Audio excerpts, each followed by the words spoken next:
Ma'asyiral muslimin rahimani rahimakumullah. Alhamdulillah, pada kesempatan yang berbahagia ini dan di video kali ini insyaallah kami ingin menyampaikan kepada teman-teman mengenai salah satu doa yang disampaikan oleh banyak umat muslim saat ini adalah Allahumma barik lana fi Rajaba wa Sya'bana wa ballighna Ramadan. Dan banyak dari umat muslim saat ini berdoa sebagaimana doa yang disampaikan oleh kami barusan, dan pasti menjadi bagian terpenting ketika kita telah diberikan usia sampai bulan Rajab saat ini. Dan teman-teman sekalian perlu diingat, di bulan Rajab ini banyak sekali peristiwa alam, banyak sekali peristiwa-peristiwa yang fenomenal yang Allah persaksikan kepada kita, yang Allah berikan kepada kita. Banyak sekali kabar-kabar gembira mengenai adanya bulan Rajab. Dan sekali lagi banyak sejarah Islam yang terjadi di bulan Rajab. Dan insya Allah pada kesempatan yang berbahagia ini kami ingin menyampaikan ada sebuah masjid di antara ribuan masjid, di antara banyak masjid, Allah hanya memilih satu masjid untuk menjadi saksi di mana Allah telah memperjalankan Rasul Muhammad dari Masjidil Haram ke Masjidil Aqsa. Dan Masjidil Aqsa inilah yang akan kita bahas, di mana Masjidil Aqsa terletak di sebuah negara yang beribu kotakan Yerusalem. Semua umat muslim pasti mengetahui negara mana yang dimaksud.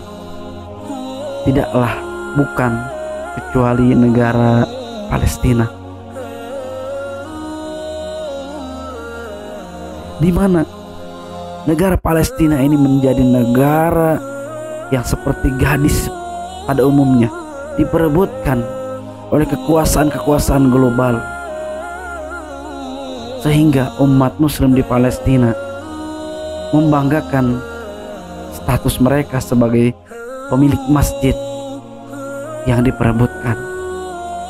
Sejatinya orang-orang Palestina menyampaikan bahwa Masjidil Aqsa itu bukan masjid orang Palestina saja, tapi Masjidil Aqsa adalah lambang kejayaan umat Islam. Masjidil Aqsa adalah lambang barometer kebanggaan umat Islam.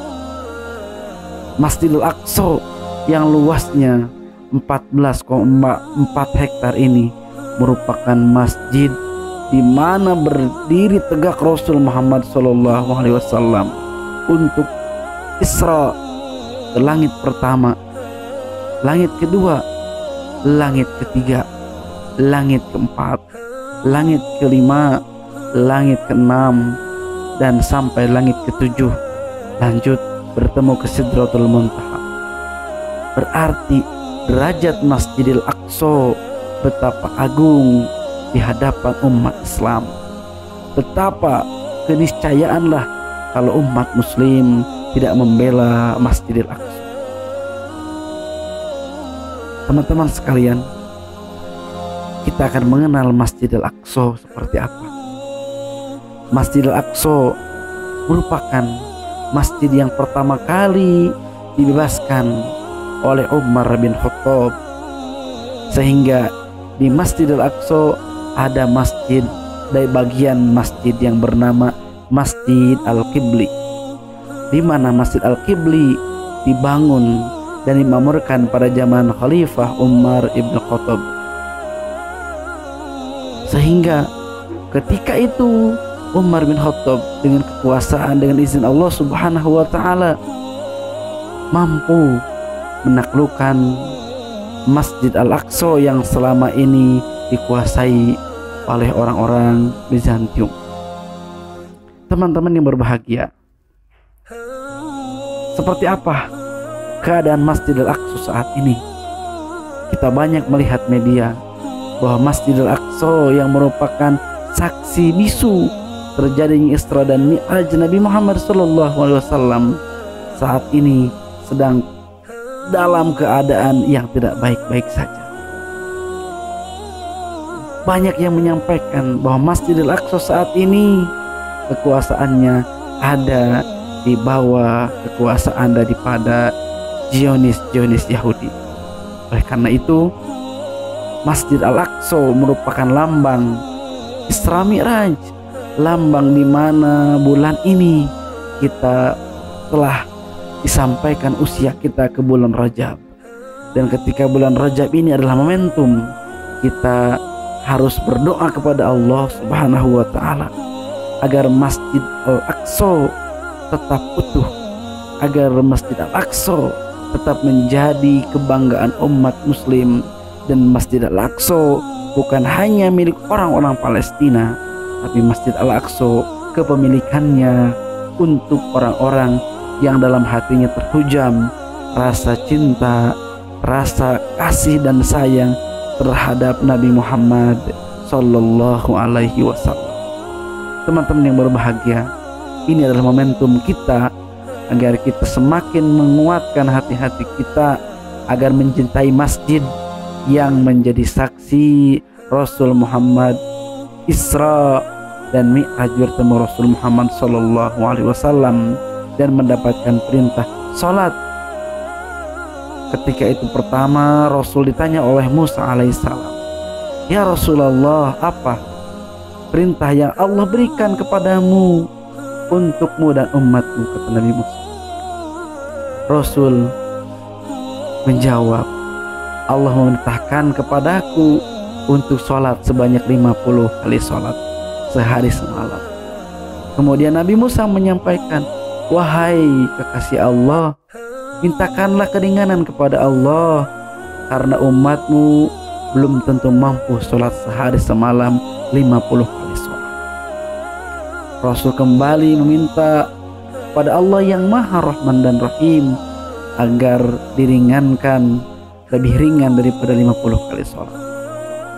Kemudian Rasul kembali ke langit dan bertemu Allah, kembali lagi ke hadapan Nabi Musa, "Wahai Musa, alhamdulillah kan Allah Maha Rahman, Maha Rahim, maka diberikan sholat kewajibanku untukku dan umatku sebanyak 45 kali dalam sehari semalam."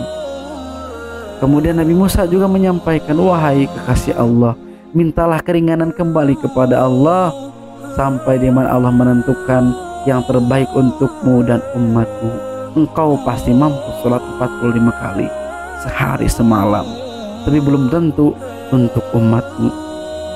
Kembalilah Rasul bertemu dengan Allah Subhanahu wa taala dan Allah menyampaikan dengan bolak-balik Nabi Muhammad sampai Allah menentukan cukup sholat 5 kali sehari semalam.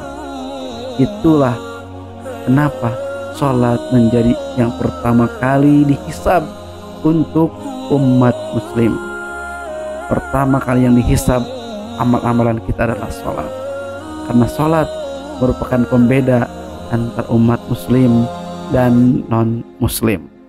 Teman-teman sekalian, marilah kita semakin menguatkan diri ini dan diri kita sekalian untuk sholat semakin awal waktu, semakin mencintai Masjidil Aqsa, dan tentunya semakin mencintai dan memahami seperti apa sejarah Nabi Muhammad Sallallahu Alaihi Wasallam. Sekian, mudah-mudahan di video kali ini banyak manfaat yang bisa didapat, banyak maslahat yang bisa dicapai, dan banyak sekali faedah-faedah yang bisa diamalkan. Terima kasih dan jangan lupa like, share, and subscribe. Terima kasih. Assalamualaikum warahmatullahi wabarakatuh.